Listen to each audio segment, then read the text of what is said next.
Hello guys, please like and subscribe. Jessica Datuan Ortiz, thank you so much. Kabanata 2271-228022. Ang malakas na lalaking ito ay hindi inaasahan na ang kutsilyo ni Chenlei ay napakasama. Napasigaw siya at lumipad pa atras, parang may lubod sa likod na humihila sa kanya. Sa oras ng kanyang kamatayan, iniwasan niyang mahuli. Nahahati sa kalahati ang kapalaran ni Chenlei. Gayunpaman, ang sword light ni Chenlei ay tumama pa rin sa dibdib at tiyan nitong Thalho powerhouse, at nagbukas ng mahabang sugat sa kanyang dibdib at tiyan, na may dugong umaagos palabas. Kung hindi dahil sa Thalho strongman na ito na nakasuot din ng body armor, baka mabuksan ng kutsilyo ni Chenlei ang tiyan niya para sa Thalho strongman na ito. Gayunpaman, ang Thalho powerhouse na ito ay malubhang nasugatan. Gayunpaman, hindi binigyan ni Chenlei ng pagkakataon ng malakas na lalaki ng Thalho na huminga. Sumunod naman si Phantom Lost, at agad na naabutan ang malakas na lalaki ng Thalho, at muling nilaslas. Ang malakas na sekta ng Thalho na ito ay naramdaman lamang na ang kanyang espada ay mabangis at walang kap-oras. Ang hangin ng kamatayan ay sumugod patungo sa kanyang mukha. Bakas sa mukha niya ang takot. Nagmamadali, ang kakanyahan ng kanyang katawan ay mabilis na tumalon, naging isang kalasag ng aura, na pinuprotektahan ang kanyang sarili. Hoy! Kaya lang, sa harap ng sword light ni Chenlei, ang kanyang aura shield ay pinutol ni Chenlei. Hiyang, sa kritikal na sandali, ang Thalho kultong powerhouse na ito ay may dagdag na punyal sa kanyang kamay, na lumalaban sa nakamamatay na kutsilyo ni Chenlei. Muling binago ni Chenlei ang kanyang panlilinlang, iniswipe ang mountain knife, at agad na ang anino ng kutsilyo ay parang bundok, na naglalaman ng pinakanakakatakot na pamimilit, at nilunod ang Thalho powerhouse na ito. Dang dang dang dang. Ang tunog ng mga espada at espadang nagsasalpukan ay kasing siksik ng ulan. Matapos bilangin ang mga kutsilyo, ang maikling espada sa kamay ng Thalho strongman ay pinutol muli. Pagkatapos ay ilang mga espada ang nahulog at direktang hiniwa ang Thalho strongman sa ilang piraso. Pagkatapos nito, inalis ni Chenlei ang storage ring sa mga kamay nitong Thalho strongman, at pagkatapos ay tumingin kay Liu Chenzo. Sa oras na ito, nakagawa na si Liu Weizo ng 12-dosenang mga galaw sa kanyang mga kalaban. Bagamat si Liu Weizo ang nangunguna, ang lakas ng kulto ng Thalho ay hindi ganoon kaina, at siya ay puno ng katatagan. Naisip ni Liu Weizo, hindi makatutuhanang ibagsak ang makapangyarihang Thalho na ito sa maikling panahon. Nang makita ito ni Chenlei, hindi siya nagdalawang isip na sumali sa battle circle, at ang palakol sa kanyang kamay ay nalaslas sa Thalho powerhouse na ito. Sheesh! Ang talam ay parang dagat, at sa isang iglap, ang malakas na sekta ng Thalho na ito ay nabigla. Dahil sa pagsali ni Chenlei, naging malakas ang kultong Thalho na ito nang biglang nakaramdam ng matinding pressure, at pagkatapos lamang ng ilang hakbang, pinutol ni Chenlei ang isang braso gamit ang isang kutsilyo. Ang taong malakas na Thalho na ito ay biglang nagpakita ng isang masamang ekspresyon sa kanyang mukha, alam na imposibleng talunin ang 2 taong ito, at hindi man lang siya makatakas. Napukaw din ito ang bangis sa kanyang katawan at malapit ng sumabog. Sina Chenlei at Liu Weizo ay namatay na magkasama. Sa sandaling ito, ang liwanag ng espada sa kamay ni Liu Weizo ay lumundag, lumampas sa leeg ng powerhouse na ito ng Thalho, at ang ulo ng tao ay tumaas sa langit. Gumawa ng kilos si Liu Weizo at tinatakan ang ulo ng tao, pagkatapos ay ibinalik ang katawan at inilagay sa storage ring. Pagkatapos nito, kinuha ni Liu Weizo ang storage ring ng Thalho powerhouse na ito at ibinigay ito kay Chenlei. Mr. Chen, kung wala ang tulong mo, hindi ko matatapos ang gawain. Ang lahat ng samsam ay sa iyo, at hindi ako kukuha ng anuman sa kanila. Sabi ni Liu Chenzo kay Chenlei. Hindi tumanggi si Chenlei. Alam niya na si Liu Weizo, bilang anak ni Sect Master King Ming, ay hindi magkukulang sa mga banyagang bagay na ito, ngunit iba siya. Ito ay masasabing maluwag na paglilinang, at lahat ng kailangan ay nakasalalay sa kanyang sarili. Go for it! Matapos tanggalin ang storage ring, mabilis na sumugod sina Chenlei at Liu Chenzo sa lugar na kinokontrol ng Zion City at gustong umalis dito. Hindi maganda, bilasan mo. Sa sandaling ito, biglang nagbago ang mukha ni Chenlei. Hindi alintana ang mga lalaki at babae, hinawakan niya ang palso ni Liu Weizo, naging streamer, at mabilis na lumipad. Ang mga figure ni na Chen Lei at Liu Chenzo ay naging dalawang maliit na itim na tuldok, at malapit na silang mawala sa abot tanaw. 10 malalakas na lalaki mula sa ikasyam na palapag ng Yuandan Realm ay lumutang na parang 10 itim na ulap. Ang 10 malalakas na lalaki sa 9th floor ng Yuandan Realm ay ang 10 malalakas na lalaki na ipinadala ng Zion Sub-Ruler Master para habulin at patayin si Chen Lei. Ang 10 powerhouse na ito ng ikasyam na antas ng Yuandan Realm, bawat isa sa kanila ay maihahambing sa isang Dharma King, at ito ang pinakamalakas na puwersa sa mga kamay ng Master ng Zion Sub-Ruler.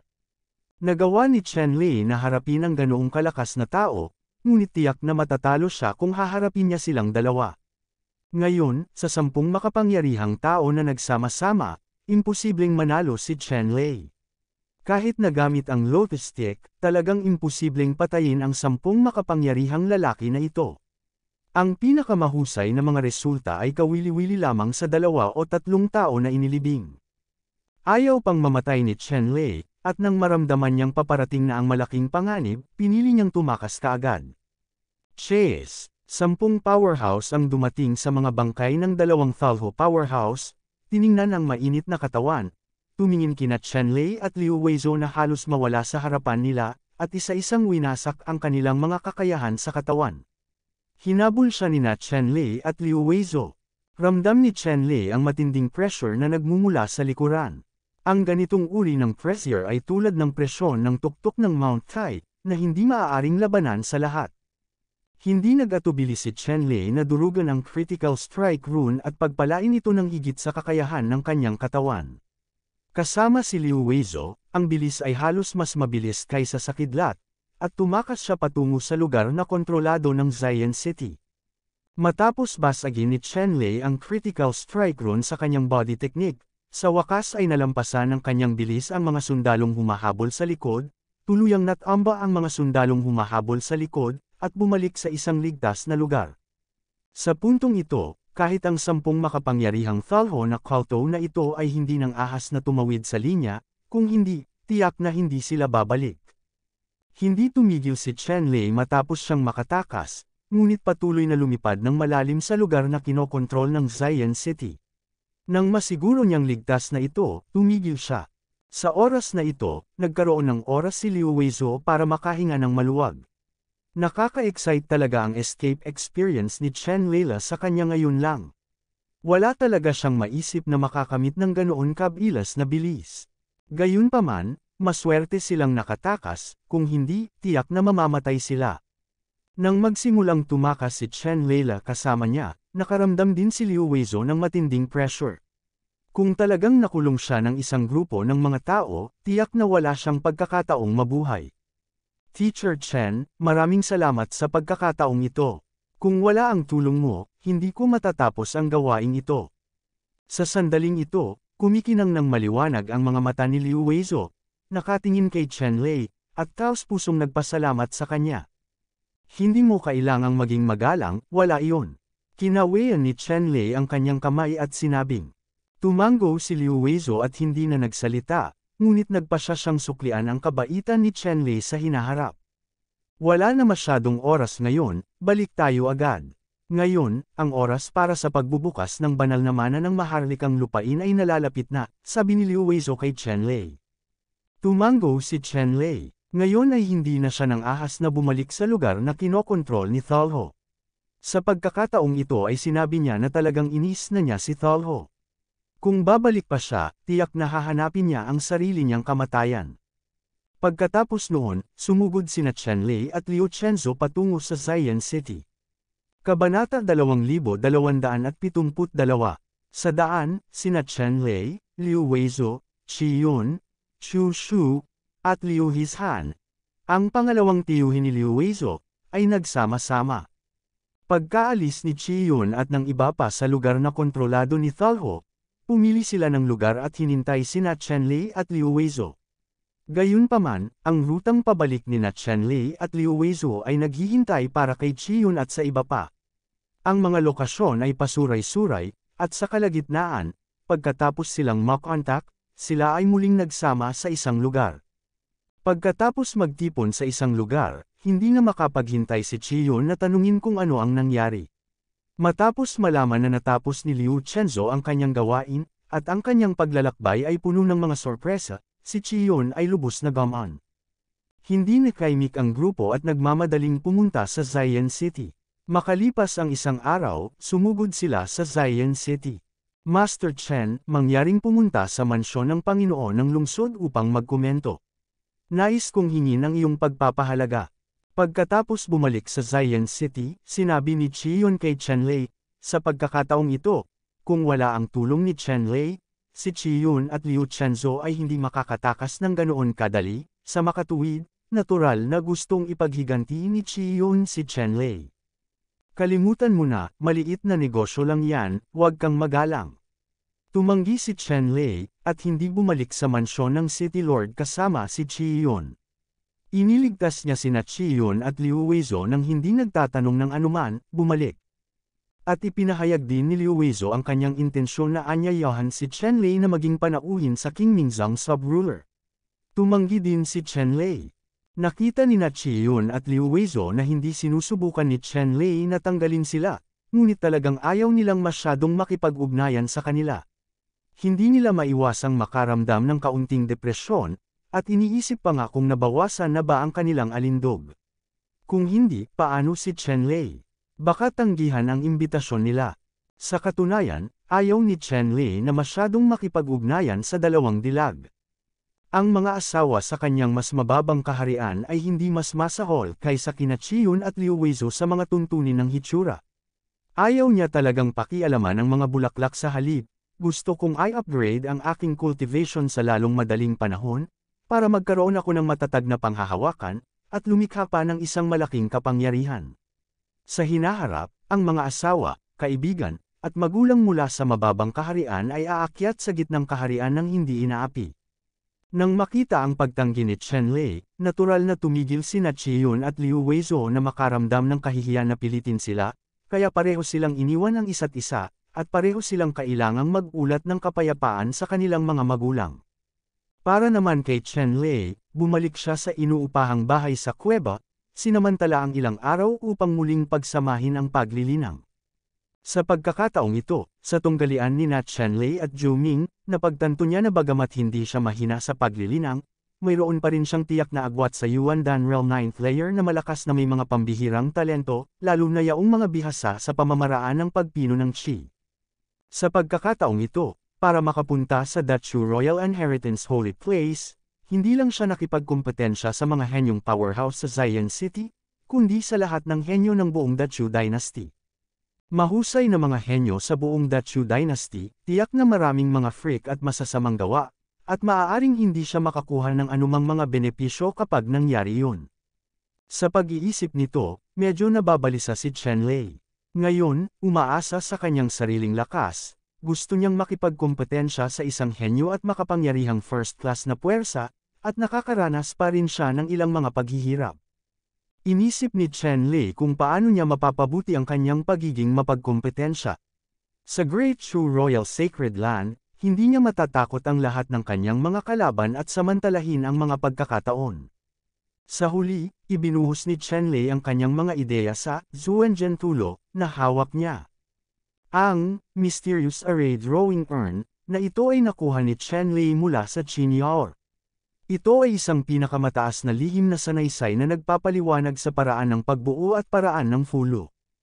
Ang Mysterious Array Tulo na ito ay masasabing sapat na para makapag-aral si Chenlei habang buhay. Dati, naintindihan ni Chenlei ang ilan sa mga kasangkapan sa Mysterious Array Tulo, at maaaring ayusin ang susunod na formation ngayon. Ang gustong maunawaan ni Chenlei ay ang fulo chapter sa Zuenjen Tulo. Ipinapaliwanag ng kabanatang ito ng talisman kung paano gumawa ng mga anteng-anteng sa malawak at malalim na paraan. Kung maiintindihan mo ito ng lubusan, maaari itong makinabang kay Chenlei sa buong buhay niya. Dati, si Chenlei ay nag-aral ng talisman, ngunit wala siyang gaanong natamo, ngunit ngayon, kailangan niyang maghanda para makapasok sa sagradong lugar ng mana ng hari, kaya natural na gusto niyang pansamantalang hawakan ang mga paa ng Buddha at lumikha ng higit pang espiritual na mga tungkod upang protektahan ang kanyang sarili. At ang paggawa ng mga spirit ingot na ito ay isa ring pinakamabilis na paraan upang mapataas ang lakas ng labanan. Kabisado na ni Chen Lei ang buong Xuanzin Tulu sa kanyang isipan. Pinili ni Chen Lei ang pinakapangunahing espiritual na ingot talisman at pinag-aralan itong mabuti. Ang pinakapangunahing espiritual na anting-anting na ingot, bagamat sinasabing pinakapangunahin, ay tunay na makapangyarihan. Ang espiritual na ingot talisman na ito, na tinatawag na Fireball Talisman, ay ang espiritual na ingot talisman para sa panimulang seksyon sa anting-anting na kabanata. Gayunpaman, ang kapangyarihan ng espiritual na ingot talisman na ito ay hindi mahalaga, at ibang-iba sa kapangyarihan ng Fireball Talisman na pinagkadalubhasaan ni Chen Lei sa lower realm. Ang alindog ng Fireball na ito ay nangangailangan kay Chen Lei na maging pamilyar din sa mga alituntunin ng langit at lupa sa gitnang mundo.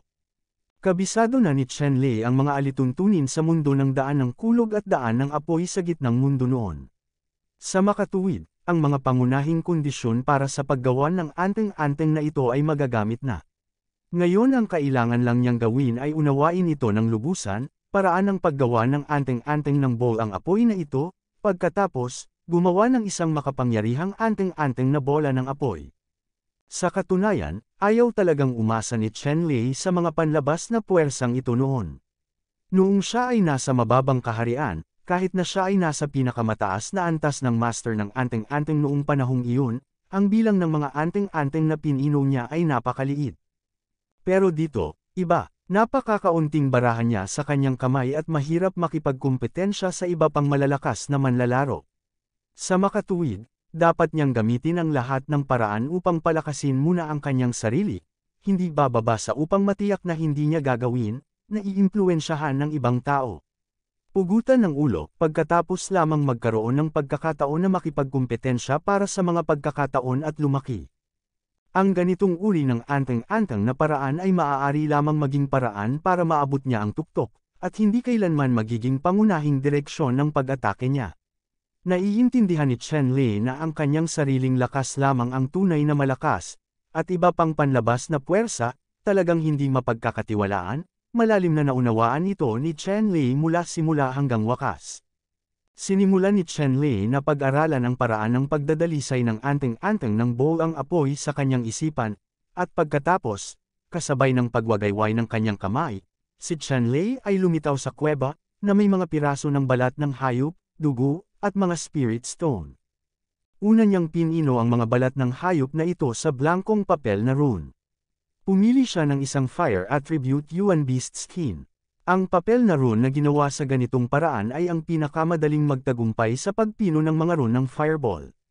Susunod, giniling ni Chen Lei ang dugo ng ilang katangian ng apoy na espiritong hayop at katangian ng apoy na mga espiritong bato sa pulbos, at idinagdag ang ilang iba pang mga material na espirito upang bumuo ng isang espesyal na tinta ng espirito, na siyang balahibo din ng magagandang elemental na hayop. Gumawa ng ilang spirit pen, pagkatapos ay nagsimulang gumuhit ng mga anteng-anteng na fireball. Noong nasa lower realm si Chen Lei, isa na siyang anteng-anteng na master sa pinakamataas na master level. Nang dumating siya sa gitnang kaharian, bagamat nagbago ang mga tuntunin ng langit at lupa, ang prinsipyo ng paggawa ng mga anteng-anteng ay pareho, ngunit ito ay 1,000 beses na mas komplikado kaysa sa mas mababang kaharian. Para sa isang baguhan, ito ay talagang isang napakahirap na bagay, ngunit para sa isang master talisman tulad ni Chen Lei na may malalim na pundasyon, hanggat tumagos ka sa window paper, lahat ay gagawin. At ang Xuanzhen Tulo, na ito ay ang tamang tool para mapasok ang piraso ng window paper na iyon. Sinubukan lamang ni Chen Lei ng 100 beses at nabigo ng 100 beses bago matagumpay na naiguhit ang simbolo ng bowl ang apoy. Kabanata 2273. Ang Fireball Charm na ito ay isang first level na Fireball Charm na may limitadong kapangyarihan. Limitado umano ang kanyang lakas, na may kaugnayan sa lakas ng pakikipaglaban ngayon ni Chen Lei.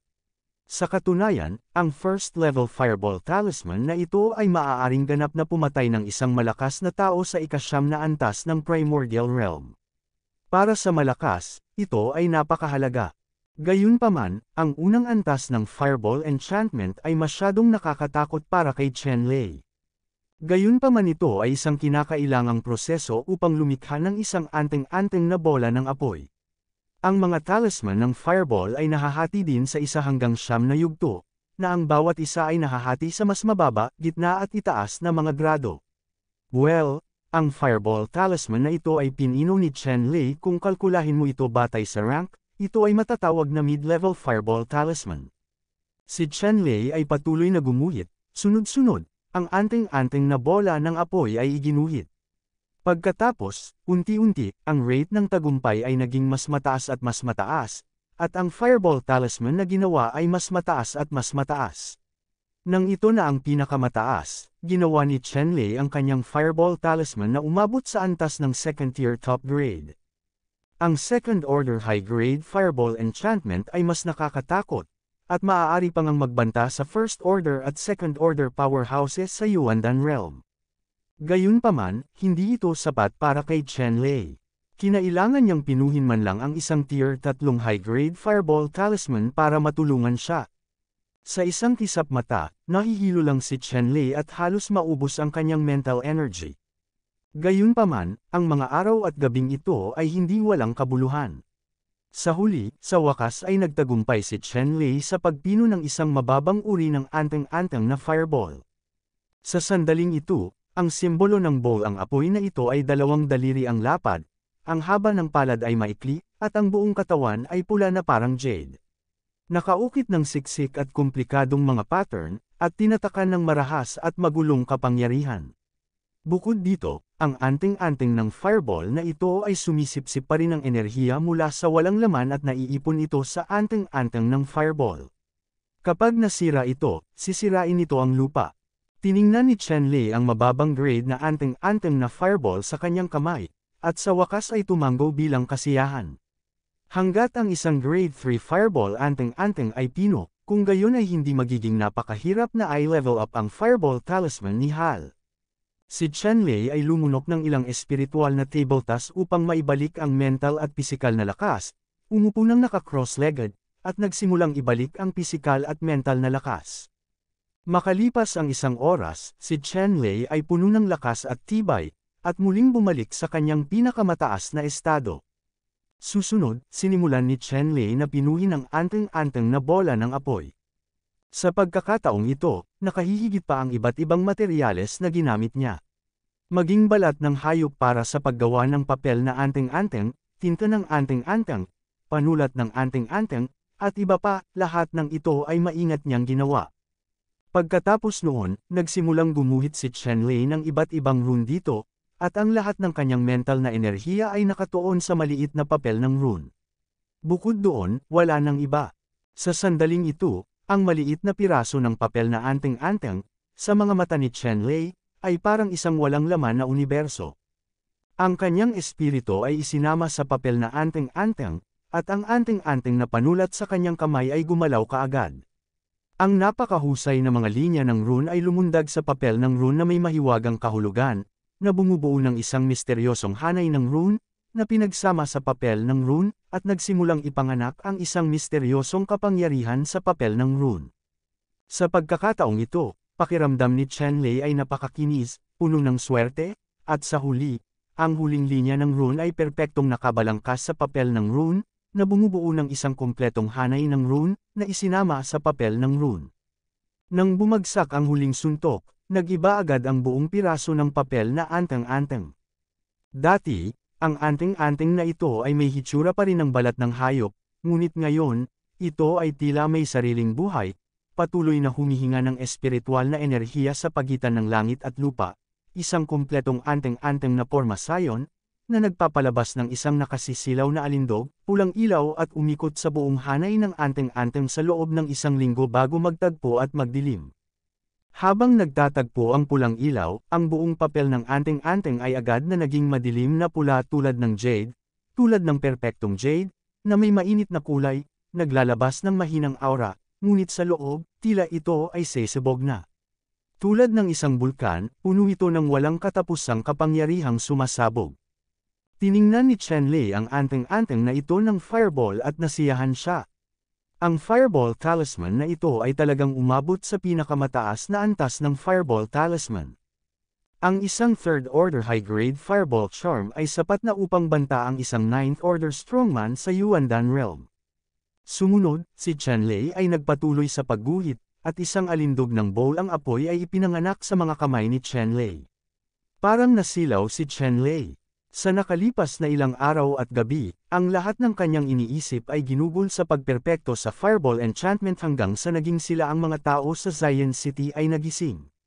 Sa oras na ito, nang magbukas ang sagradong lugar ng pamana ng hari, nakita ni Chiyon na hindi nagmamadali si Chen Lei sa mansyon ng Panginoon ng lungsod upang magtipon, kaya nagpadala siya ng isang tao upang imbitahan siya.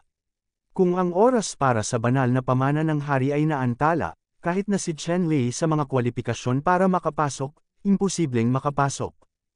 Matapos marinig ang sinabi ng katulong na ipinadala ni Chiyon, napagtanto ni Chen Lei na siya ay nahuhumaling sa paggawa ng anteng-anteng sa mahabang panahon, at nagmadali siyang magtanong tungkol sa alipin, alam niyang may kalahating araw pa, ang banal na lupain ng hari, mana.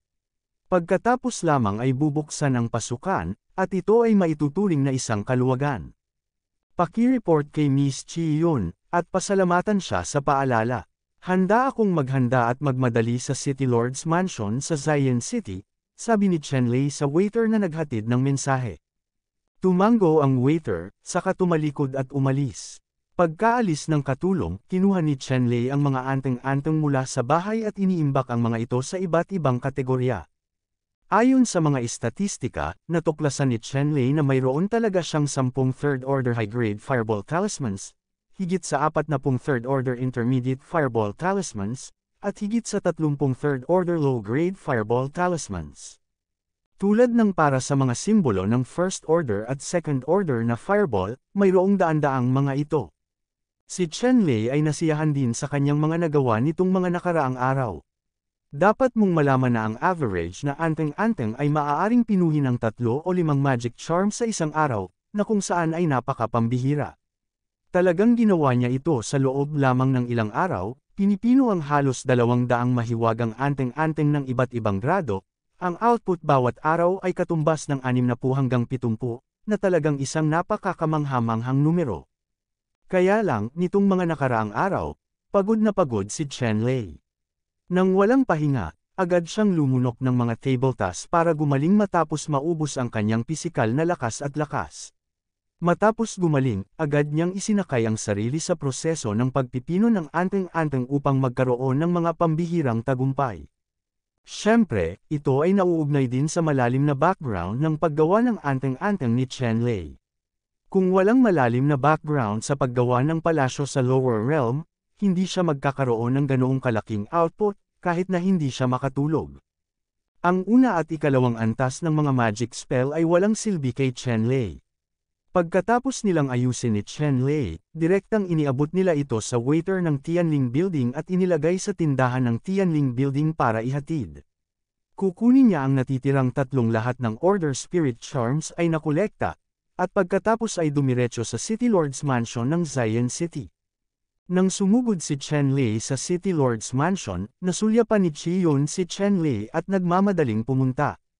Sa wakas dumating ka na, akala ko palalampasan mo ang pagkakataong ito. Sinabi ni Chiyon kay Chen Lei, ang kanyang tono ay labis na nag-aalala, tulad ng isang matandang kaibigan na hindi siya nakita sa loob ng maraming taon. Sinabi ni Chen Lei, Miss Chi, salamat sa pagpapadala ng isang tao na tumawag sa akin sa pagkakataong ito, kung hindi, baka mawalan ako ng pagkakataong ito. Salamat Chen. Mataimtim na sabi ni Chen Lei. Hindi ka magalang, tawagin mo na lang akong Yuner, sabi ni Chiyon. Sa oras na ito, sumugod din si Liu Weizo kina Chen Lei at Chiyon. Kabanata 2274 na Jade Wall. Nakita ko na si Mr. Chen. Nagbigay ng regalo si Liu Qiang Zuyinging, ang kanyang mga mata ay malinaw, at ang kanyang tono ay banayad at mahina, na nagpaparamdam sa mga tao na hawakan at alagaan sila. Gayunpaman, ito ay sariling ugali lamang ni Liu Weizo. Sa katunayan, kung sino man ang nag-iisip na si Liu Weizhou ay isang mahinang babae at gustong mangbuli, tiyak na gagawa siya ng paraan. Nakita ko si Miss Liu. Nakaharap kay Liu Chenzo, ang mga mata ni Chen Lei ay malinaw, nang walang kahit katiting na kasakiman. Medyo nagulat si Liu Weizhou nang makita niya ang tingin ni Chen Lei. Alam niya na hindi siya gusto ni Chen Lei, nakakaiba sa mga lalaking nakikita niya sa pang-araw-araw na buhay. Marami na siyang nakitang kabataang talento tuwing weekdays, gaano kagalang-galang, kung gaano kakumbaba at kabaitan ang mga batang talentong ito sa harap niya, ngunit sa kaibuturan ng kanyang mga mata, palaging may isang bagay na dapat niyang habarin, durugan, at lunukan. Ang mahinang ugali sa kanyang katawan ay maaaring pukawin ang pinaka-primitive na parang hayop na pagnanasa sa puso ng mga lalaking ito. Pero iba si Chen Lei. Siya ay tunay na mapagbigay at hindi makasarili. Habang siya ay naging ganito, mas naging interesado si Liu Chenzo kay Chen Lei, at ang kanyang mga mata ay tumitingin kay Chen Lei paminsan-minsan. Okay, stop being a nympho, ready ka na ba? Sa oras na ito, hinayla ni Qi Yun si Liu Weizhou at sinabi kay Liu Weizhou. Tumango si Liu Weizhou, at nagsabi, bueno, nakagawa na ako ng perpektong paghahanda. This time hindi ako matako. Hanggat makukuha ko si Yuan Yingguo, masisiyahan ako. Hindi ba't Nayingsen ang tawag para makuha si Yuan Yingguo? Binigyan ni Qi Yun si Liu Weizhou ng puting tingin. Ang Yuan Yingguo na ito ay masasabing ang pinakamahalagang kayamanan sa banal na lupain na naiwan ng kaharian ng Dachu. Kung makakakuha ka ng prutas na Yuan Ying, maaari mong gamitin ang prutas na Yuan Ying para makalusot kay Yuan Ying. Kung tungkol sa malalakas sa kaharian ng Dan, lahat sila ay napakahalaga. Kaya lang sa Holy Land of Royal Inheritance, bihira din ang bilang ng Yuan Yingguo. Sa bawat oras na ito ay ginagamit upang sanayin ang mga alagad ng hari, at sa pagkakataong ito, binuksan ng maharlikang pamilya ng Dachu ang sagradong lupain ng pamana ng hari sa lahat ng mga kwalipikadong powerhouse. Si Yingguo ay natural na may pagkakataon na kumalat. Gayunpaman, tinarget ni Liu Chenzo ang baby nose fruit. Kapag nakuha na niya ang baby nose fruit, tiyak na makakalusot siya sa nascent soul realm. Ngumiti si Liu Chenzo at nagsabi, bagaman mahalaga ang Yuan Yingguo, hindi ito kailangang bagay para sa ilang tao. Siguro magkakaroon ako ng pagkakataon na makuha ito. Tumango si Qi Yun. Bagamat pambihira ang Yuan Yingguo na ito, hindi ito kailangan ni Qi Yun. Ang gusto niya ay isa pang kayamanan. Kapag biglang tumunog ang kampana, at pagkatapos ay lumitaw si City Lord Zion sa harap ng lahat. Lahat, dumating na ang oras, lahat ay sumusunod sa akin sa pasukan ng sagradong lugar ng mana. Malakas na sabi ni City Lord Zion. Lahat ay nasa sabik, inaabangan nila ang sandaling ito, na makapasok sa banal na lupain ng maharlikang mana, ito ay isang pambihirang pagkakataon. Naiintindihan ng lahat kung gaano kahalaga ang pagkakataong ito. Dapat mong hawakan ito ng mahigpit at subukang pagbutihin ang iyong kultibasyon na lumaban na kapangyarihan hanggat maaari, upang makaligtas ka, kahit na bumangon, at maging isang partido sa mahihirap na panahon, sir. Ang mga bayani ay lumalabas sa gulo. Ang ilang mga tao na may mga ambisyon ay hindi nakipagkasundo sa ordinaryong buhay na ito. Gusto nilang samantalahin ang pagkakataong ito para tunay na umangat. Ang mahihirap na panahon ay mahihirap na panahon para sa ilang tao, ngunit bihirang pagkakataon para sa iba. Sa pagkakataong ito, sa Zion City, mayroong libu-libong makapangyarihang tao na karapat-dapat na makapasok sa banal na lupain ng mana ng hari.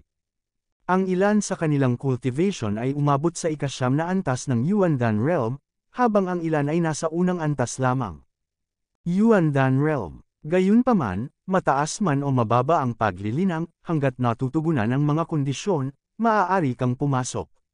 Bukod dito, ang paglilinang ay mababa ang lakas.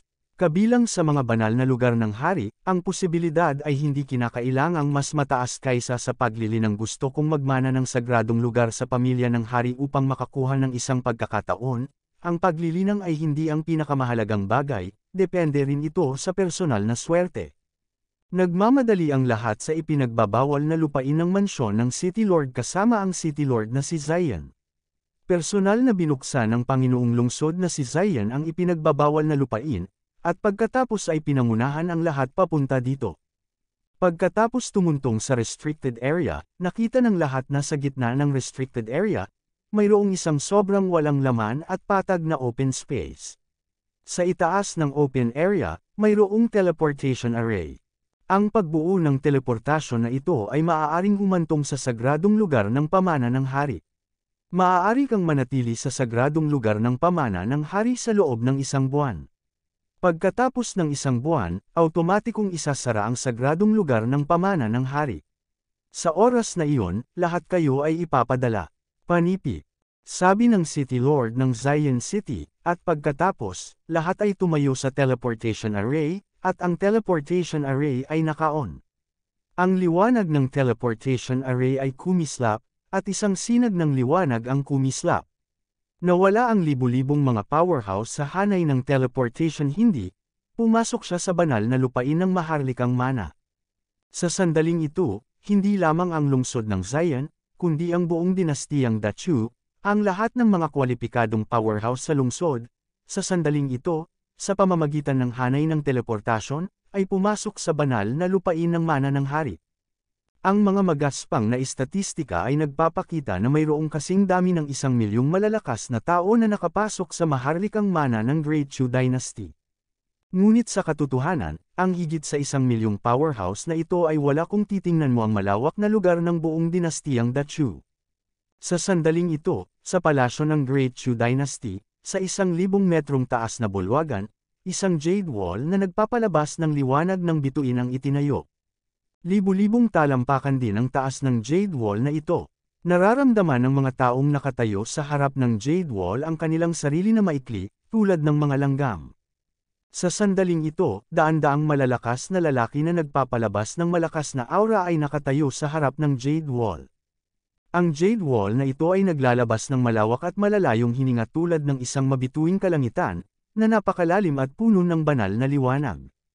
Sa pader ng jade na ito, ang mga bituin ay may tuldok, at pagkatapos, ito ay patuloy na lumawak, at mayroong isang marilag na mundo tulad ng sinaunang mundo, na may mga bundok at bundok, mga talon at bukal, at transpiration ng hangin tulad ng kaharian ng mga Diyos.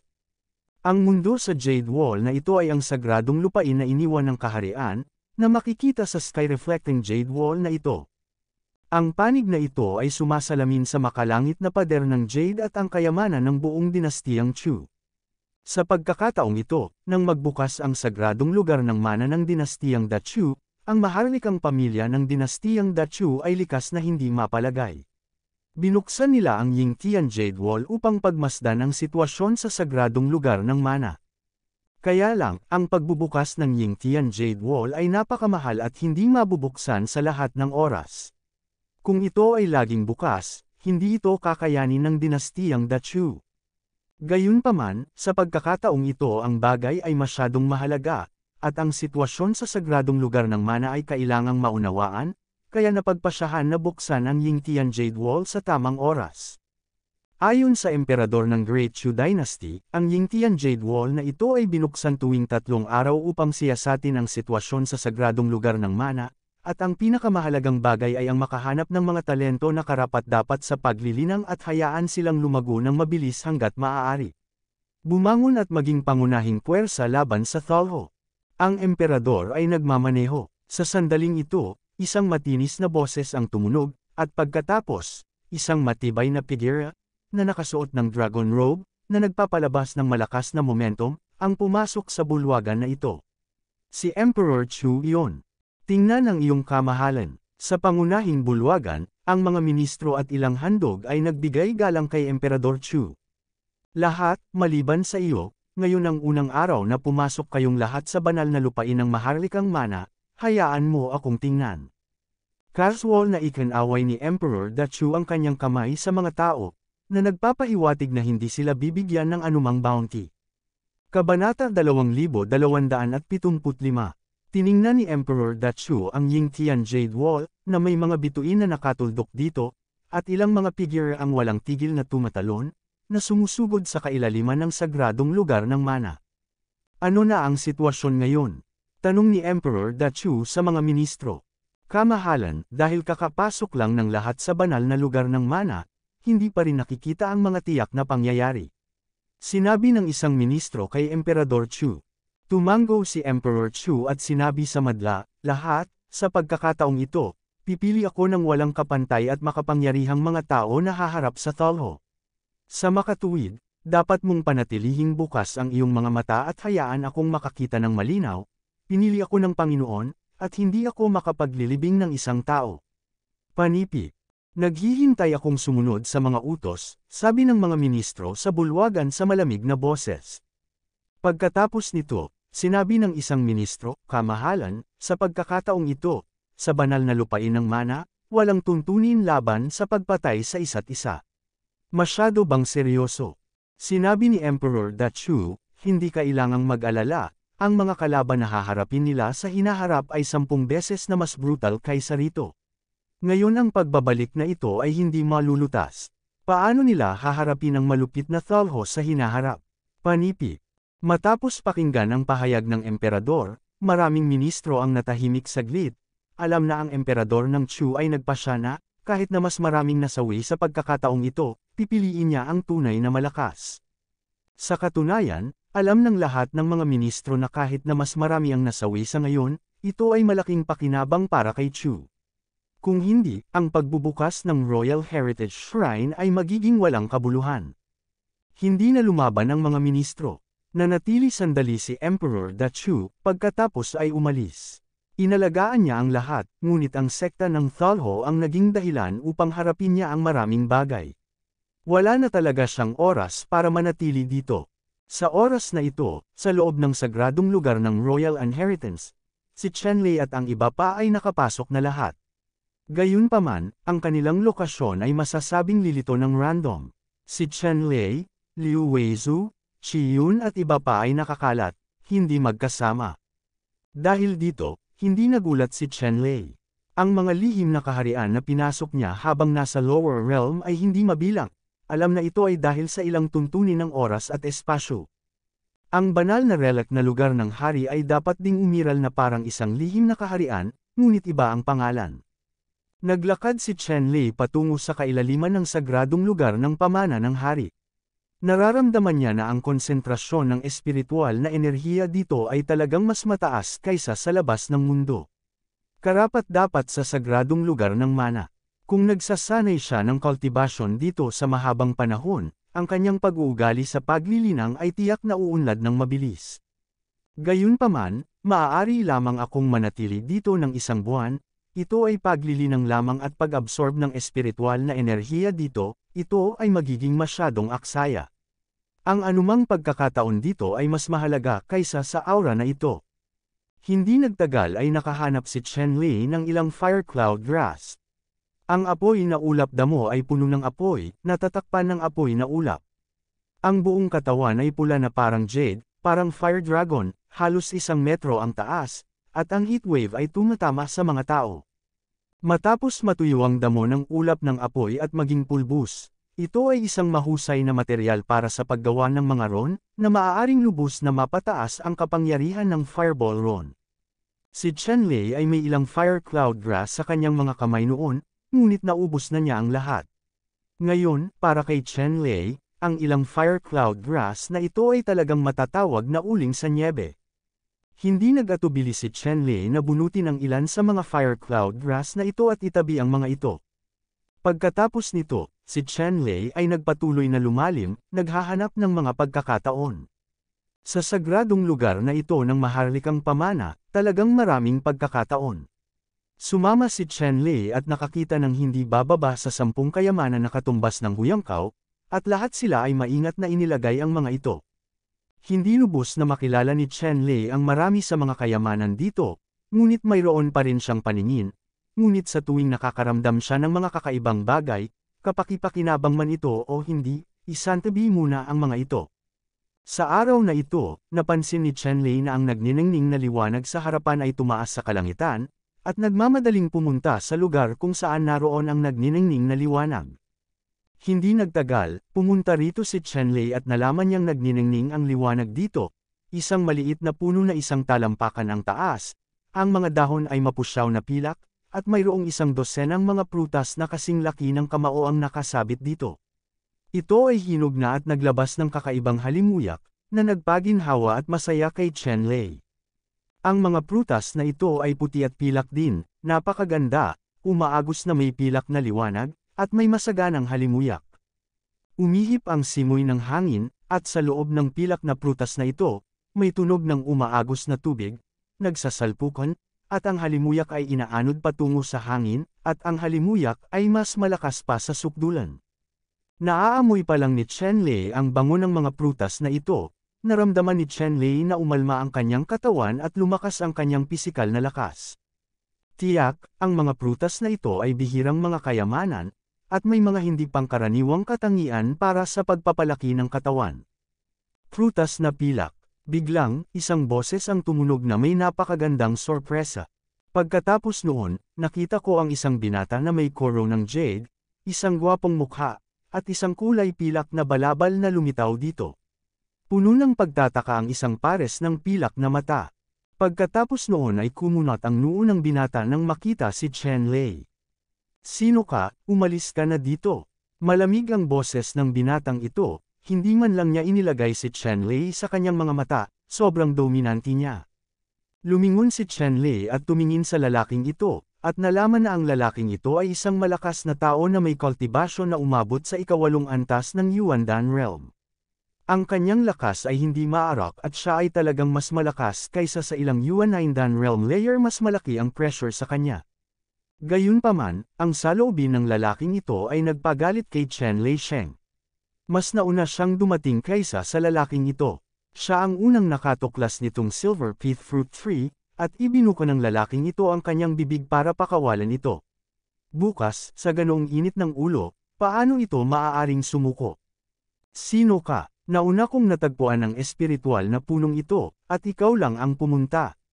Tumingin si Chenlei sa lalaki at sinabing hindi nagbibigay daan. Matapos pakinggan ang mga salita ni Chenlei, tumikim ang lalaki at sinabing, "Ikaw, isang langgam sa ikatlong palapag ng Yuandan Realm, maglakas loob na maging walang galang sa akin. Kung hindi mo tuturuan, hindi mo alam na mataas ang langit at makapal ang lupa." Panipi. Pagkatapos magsalita, itinaas ng lalaki ang kanyang palad at sinampal sa pisngi si Chenlei. Napaka-casual at disdainful niya, para siyang nagtuturo sa isang junior. Kasabay nito, ang sampal ng lalaking ito ay napakalakas, at ang kanyang palad ay malakas at kumikinang na may kulay pilak na liwanag. Kung siya ay nabaril, tiyak na hindi ito magiging isang kaaya-ayang bagay. Natural, hindi uupo si Chenlei, at iwinagayway ang kanyang palad upang salubungin ang palad ng lalaki. Boom! Sa malakas na ingay, nagtama ang palad ni Chenlei at ang palad ng lalaki, at biglang may umungol. Ang lalaking ito ay nakaramdam ng matinding sakit sa kanyang palad at halos mapunit ang kanyang metacarpal bone. Sa sobrang pagkabigla, umaatras siya ng mahigit 10 hakbang, naiwan ang isang hanay ng malalalim na bakas sa lupa. Ang lalaki, na nakatingin kay Chenlei, ay nagalit dahil sa kahihiyan at pinatay ang sikretong tela. "Anak, ang lakas ng loob mong lumaban, hinahanap mo talaga si kamatayan." Sumigaw ang lalaki, at walang pag-aalinlangan, inilabas niya ang pilak na mahabang espada, iwinagayway ang talam ng liwanag, at napuno ng langit ang langit ng ilang sandali, na naging hindi mabilang na kabangisan. Si Jian Mang ay sumugod kay Chenlei ng napakalakas. Kabanata 2276. Napakabangis ng sipa ng lalaking ito, at ang kanyang pagbaril ay isang alamat, na direktang kumitil sa buhay ni Chenlei. Sa harap ng matigas na lalaki na ito, natural na hindi magpapakita ng awa si Chenlei. Direktang nahati ang palakol, at bumuhos ang talam ng bundok sa paligid. Isang malakas at nakakatakot na espada ang lumabas mula sa palakol, tulad ng isang kalawakan. Maganda, kalahati na nagniningning mula sa langit, naputol patungo sa lalaking ito. Sheesh! Ang hindi mabilang na sword lights na hawak ng lalaking ito ay madaling nasira ng sword lights. Pagkatapos noon, malakas pa rin ang liwanag ng espada at nalaslas sa lalaking ito. Ang lalaking ito ay nakadama lamang ng matinding panganib. Isang hininga ang bumangon mula sa kanyang puso, ang kanyang buong katawan ay patuloy na nanginginig, at ang mga ugat ng kanyang buhok ay tumindig.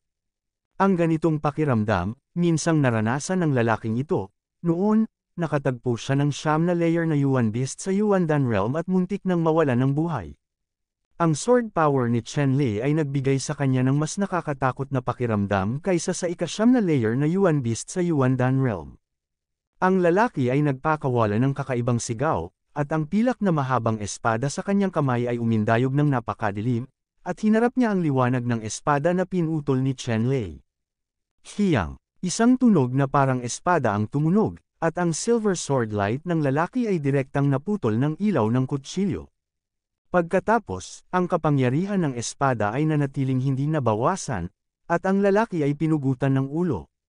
Gayunpaman, sa block ng silver sword light na ito, ang bilis ng sword light ay bumagal ng kalahating beat, na nagbigay sa lalaking ito ng puwang para makapagmanyobra, ang kanyang figure ay naging after image, at nawala sa pwesto, iniwasan ang liwanag ng espada ni Chen-Lei. Ang liwanag ng espada ay tumagos sa hangin, at bumagsak patungo sa lupa sa likod, direktang nahati ang lupa sa isang napakalalim na puwang, tulad ng isang malaking kalaliman, nakakatakot. Sino ka? Maglakas loob na mag-shoot sa aking Silver Soul Palace, ayaw mo bang mabuhay? Tumingin ang lalaki kay Chen-Lei at medyo natatawang sinabi. Gintama Palace. So ano? Walang pagdadalawang isip na sabi ni Chen-Lei dahil ang kabilang partido ay mula sa Gintama Palace. Gintama Palace, narinig na talaga ito ni Chen-Lei. Ang Gintama Palace na ito, nakilala bilang isa sa 9 na sagradong pintuan ng Great Chu Dynasty, ay isa sa mga nangungunang kapangyarihan sa Great Chu Dynasty. Naglakas loob kang tingnan ang Silver Soul Palace, talagang naghahanap ka ng kamatayan. Sabi ng lalaki kay Chen-Lei. Minamaliit kita, hindi ka maaaring kumatawan sa Gintama Palace. Kung maganda ang hula ko, baka hindi ka pa opisyal na estudyante ng Gintama Palace. Tumingin si Chen-Lei sa lalaki at sinabing masama. Naghahanap ka ng kamatayan. Ang lalaking ito ay direktang sinaksak sa masakit na binti sa sinabi ni Chen-Lei. Sa kanyang talento, hindi pa siya opisyal na disipulo ng Silver Spirit Palace. Gayunpaman, kung makukuha niya ang Silver Marrow na prutas na ito, kapag kinuha niya ito, tiyak na pagbubutihin niya ang kanyang talento. Sa ganitong paraan, ang pagiging opisyal na disipulo ng Silver Spirit Palace ay masasabing siguradong bagay. Kaya naman, determinado siyang kunin itong Silver Marrow fruit. Nairita ang lalaki sa sinabi ni Chen-Lei, at walang pag-aalinlangan, binaril niya ulit si Chen-Lei. Sa pagkakataong ito, ang pilak na liwanag ng espada sa kamay ng lalaki ay naging parang mercury, at ang espada ay umuusad palabas, mabigat at siksik, tulad ng karagatan. Ito ay tulad ng pagsira sa kanya, ngunit gamit ang isa sa kanyang pinakamahusay na mga kasanayan, na tinatawag na Rage Sword Art. Silver Sword Light, parang galit na alon, na pinagpatong sa ibabaw ng isa't isa, na may walang katapusang kapangyarihan. Kaya lang, ang set ng swordsmanship na ito ay hindi hihigit sa isang intermediate martial skill, ngunit ito ay umabot na sa pinakamataas na antas sa mga intermediate martial skills. Napakalakas ng set ng galit na espadang ito. Siya ang pumatay sa mga estudyante ng Gintama Temple. Siya ay nahuhulog sa seryeng ito ng espada sa loob ng maraming taon. Nilinang niya ang hanay ng espadang ito ng may mahusay na kasanayan at kapangyarihan. Nakaramdam ng kaunting pressure si Chen-Lei, ngunit hindi ito nagdulot ng anumang banta sa kanya. Sa isang sipol, ang palakol sa kanyang kamay ay umindayog muli, at ang kutsilyo ng bundok ay tumalsik, at pinutol ang 9 na kutsilyo sa isang iglap, tulad ng 9 na dragon na baha sa dagat, ay sumugod patungo sa walang hangganang dagat ng mga espada. Sheesh! Ang 9 na sword beam ay agad na pamunit sa dagat ng mga espada na parang mercury, at nilaslas patungo sa lalaki. Ang lalaki ay nakaramdam lamang ng 9 na kakilakilabot na mga ilaw ng espada, at lumapit siya sa kanya sa isang iglap, at wala siyang oras upang umiwas. Naisip niya ito, at isang malaking silver shield ang lumitaw sa kanyang harapan, na humaharang sa 9 na sword lights. Boom boom! 9 na sword lights ang sumabog sa malaking silver shield na ito, parang isang malakas na ingay. Ang gilid ay kumikislap ng hindi mabilang na aura, at ang silver shield na may misteryosong rune ay biglang nabasag ng sword lights. Bang! Ang lalaki ay direktang itinaas ng alon ng hangin, pumailan lang sa hangin, bumulwak ng isang subaw ng dugo sa hangin, at nahulog ng husto ilang kilometro ang layo. Kung ayaw mong mamatay, lumabas ka na lang. Tumingin si Chen Lei sa lalaki at malamig na sinabi. Tumalikod ang lalaki at tumakbo palayo na may kulay abong ulo at nagtatampo ang mukha. Hindi hinabol ni Chen Lei ang lalaking ito, higit sa lahat dahil kahit na ang taong ito ay labis na napupuot, pagkatapos ng lahat, ang kanyang mga krimen ay hindi nakamamatay. Kasabay nito, ang lalaking ito ay isang puwersa din upang harapin si Thalho. This time, tinuruan na lang niya ng leksyon ang kabilang partido, if you dare to commit to him next time, you will never take it lightly. Pagkatapos noon, lumapit si Chen Lei sa silver marrow fruit at iwinagayway ang kanyang kamay, kinuha niya ang lahat ng 12-dosenang silver marrow fruit sa puno. Pagkatapos mamitis ng silver marrow fruit, mabilis ding umalis si Chen Lei dito. Nakipag-away siya sa lalaki sa Silver Soul Palace ngayon, na nagdulot ng kaguluhan, at tiyak na maakit nito ang atensyon ng iba. Mas mabuting pumunta ng maaga. Hindi nagtagal pagkaalis ni Chen Lei, sunod-sunod na dumating dito ang ilang malalakas na lalaki. Nakita ng ilang makapangyarihang tao ang silver fruit tree na ito at nakilala nilang lahat ito bilang isang napakabihirang silver fruit tree. Sa kasamaang palad, ang pilak na pulp na prutas sa puno ay tinanggal at nawala ng laman. Tusk, sayang naman at bigla na lang naunang bumangon ang ganoong pagkakataon na nakakatakot sa langit. Isang malakas na lalaki ang umiling at bumantong hininga, labis na nanghihinayang, ngunit wala siyang ibang iniisip. Ang ibang malalakas na tao ay may malungkot na mga mata, tumitingin sa walang laman na puno ng prutas na pilak, patuloy na naghahanap ng mga pahiwatig. Gustong makahanap ng ilang mga pahiwatig, at tingnan kung makakahanap sila ng isang tao na pumili ng pilak na prutas na pulp, upang makuha ang pilak na prutas sa utak. Kaya lang, si Chen Lei ay nagbabantay laban sa kilusang ito at hindi nag-iwan ng anumang kapaki-pakinabang na pahiwatig. Ang mga taong ito ay walang ginagawa. Sa oras na ito, nakahanap si Chen Lei ng isang liblib na lugar, direktang kinuha ang silver marrow fruit, at kinuha ito ng walang pag-aalinlangan. Nang kunin ni Chen Lei ang silver marrow fruit, bigla niyang naramdaman ang kanyang bibig na puno ng bango. Isang mainit na agos ang damaloy sa kanyang katawan, sa mga buto, at sumanib sa bone marrow. Pagkaraan ng ilang sandali, ang buong katawan ni Chen Lei ay naging isang patong ng pilak na liwanag na natatakpan. Ang pangunahing function ng silver marrow fruit ay upang pinuhin ang bone marrow ng gumagamit, kaya naglalaman ito ng kakaibang kapangyarihan. Habang ang bone marrow ay naging mabigat na parang mercury, ang dugo sa katawan ni Chen Lei ay unti-unting nabahira ng isang layer ng silver light, kasing kapal ng pilak at mercury, na naglalaman ng nakakatakot na kapangyarihan. Chapter 2277. Naramdaman lang ni Chen Lei na siya ay gumawa ng malaking pagunlad. Sa bawat galaw niya, halos matabyunan niya ang karagatan. Sa isang casual na pag-indayog ng kanyang kamao, maaari niyang direktang pasabog ang kawalan. Naramdaman ni Chen Lei na ang kanyang pisikal na lakas ay tumaas ng hindi bababa sa 2 beses, at ang pilak na prutas sa utak ay may pambihirang epekto. Sa katunayan, ang dahilan kung bakit kamangha-mangha ang prutas ng silver marrow ay dahil ang pundasyon ni Chen Lei ay napakaganda kaya ang epekto ng prutas ng silver marrow ay maaaring mapalaki. Bagamat ang impluwensya ng prutas ng silver marrow sa langit, ito ay may kaugnayan din sa taong kumukuha nito. Kung ang isang malakas na tao na may katamtamang talento ay kumukuha ng silver marrow fruit, kung gayon bagaman ang kanyang mga kwalifikasyon ay mapapabuti, ang mga pagbabago ay limitado. Ngunit kapag ang malakas na tao na may pinakamahusay na talento ay napasuko, ang kanyang talento ay lubos na mapapabuti muli. Ito ang uniqueness ng silver marrow fruit.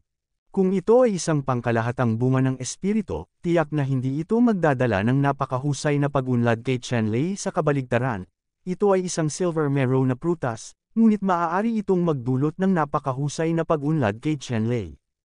Naramdaman lang ni Chen Lei na sa sandaling ito, mayroong halos walang katapusang kapangyarihan sa laman, na maaaring tanggayan ang lahat ng mga kaaway sa mundo. Siyempre, ito ay ilusyon lamang ni Chen Lei, ang pakiramdam ng pagkawala ng kontrol sa kapangyarihan pagkatapos biglang lumakas. Sinimulan ni Chen Lei na linangin ang dawang fulong fist, twisting the sky fist seal at iba pang mga ehersisyo na umaasa lamang sa pisikal na katawan upang gamitin ang kanyang lakas. Pagkaraan ng ilang sandali, ang liwanag dito ay parang dagat, mga dragon na umuungal at mga tigre na umaatungal, at ang pangitain ay hindi pangkaraniwan. Sa pamamagitan ng dalawang pamamaraang ito ng paggamit ng purong pisikal na lakas, unti-unting pinagkadalubhasaan ni Chenlei ang alon ng kapangyarihan hanggang sa pagiging perpekto, at wala ng pagkawalan ng kontrol. Kasabay nito, muling sinira ni Chenlei ang Mountain Knife Technique, at nalaman na ang kapangyarihan ng Mountain Knife Technique ay muling tumaas. Ang talam ay namumuo at hindi maaaring sirain. Sa prutas na ito ng pilak na utak, isa lamang ang mabisa, at ang pagkonsumo ng pangalawa ay purong basura. Maingat na kinolekta ni Chenlei ang natitirang dosenang pilak na bunga ng utak ng buto. Iba't ibang prutas ang maaaring gamitin ng kanyang mga magulang, nakababatang kapatid na babae at asawa sa mababang kaharian sa hinaharap. Hinding-hindi niya pababayaan ang isa. Matapos mangolekta ng silver marrow na prutas, muling umalis si Chenlei upang maghanap ng iba pang pagkakataon. Sa oras na ito, galit na galit ang lalaki sa Silver Spirit Palace kaya kinailangan ni Chenlei na kunin ang lahat ng silver marrow fruit, dahilan para mapalampas niya ang isang magandang pagkakataon. Ito ay tiyak na isang hindi matitinag na kaaway. Ang lalaking ito, puno ng puot sa kanyang puso, ay nais lamang na mahanap ang paghihiganti ni Chenlei, ibalik ang pilak na bunga ng utak ng buto, at pira-piraso ang katawan ni Chenlei, ngunit hindi niya inaasahan na ililigtas ni Chenlei ang kanyang buhay. Gaano ito kalaki? Kabaitan. Biglang may nakitang kakilala ang lalaki, nagliwanag ang mga mata, at binati niya ito. Kuya Lin. Lumipad ang lalaki at lumitaw sa tabi ng isa pang tao. Tumingin si Lin Zhangnan sa lalaking ito at kumunat ang noo. May impresyon pa rin siya sa lalaking ito. Siya ay isang panlabas na alagad ng sekta na nagngangalang Song Liang. Gayunpaman, si Lin Zhangnan ay walang magandang impresyon kay Song Liang. Sa katunayan, si Lin Zhangnan ay hindi lamang nagkaroon ng magandang impresyon kay Song Liang, ngunit wala siyang magandang impresyon sa buong panlabas na mga disipulo, at minamaliit ang mga panlabas na disipulong ito. Si Lin Zhangnan, bilang opisyal na disipulo ng Silver Spirit Palace, ay nagkaroon ng pagkakataon na maging isang piling disipulo ng sekta. Ang kanyang pagkakakilanlan ay ibang-iba sa mga panlabas na alagad na ito. Palagi niyang iniisip ang kanyang sarili bilang isang elite na alagad ng sekta sa hinaharap. Nagtatrabaho sa mga mag-aaral sa labas. Well, ano ang mali? Gayunpaman, mula noong nakilala niya si Song Liang, si Lin Zhangnan ay hindi maituturing na nawala, at bahagyang bumantong hininga bilang pagbati. Natural na alam ni Song Liang ang saloobin ni Lin Zhangnan, ngunit kailangan niyang tiisin ito. Pagkatapos ng lahat, si Lin Zhangnan ay mas malakas kaysa sa kanya.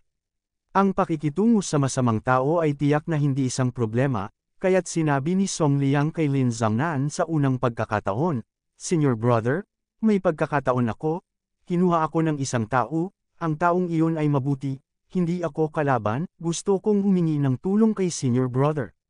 Wala akong oras o mood. Agad na tumanggi si Lin Zhangnan matapos marinig ang mga salita ni Song Liang. Itong si Song Liang ay masyadong walang pakialam. Sino siya sa akala niya? Si Lin Zhangnan ba ay isang taong tumulong sa kanya sa pagsulong? Nakita ni Song Liang na tumanggi si Lin Zhangnan, at mabilis na sinabi, "Senior brother, ang pagkakataon na ninakawan ako ng taong iyon ay silver marrow fruit." Natural na alam ni Song Liang kung anong uri ng ugali si Lin Zhangnan. Siya ay panay ang Panginoon na hindi nakakakita ng mga nakakalat na kuneho o agila. Kung gusto ni Lin Zhangnan na tulungan si Lin Zhangnan, walang pakinabang, tiyak na hindi gagawa ng hakbang si Lin Zhangnan. Oo nga naman, agad na nagbago ang ugali ni Lin Zhangnan matapos sabihin ni Song Liang ang mga salitang Ying Zai Guo. Ano, sino ang maglalakas loob na magnakaw ng kayamanan ng aking Jinkama Palace?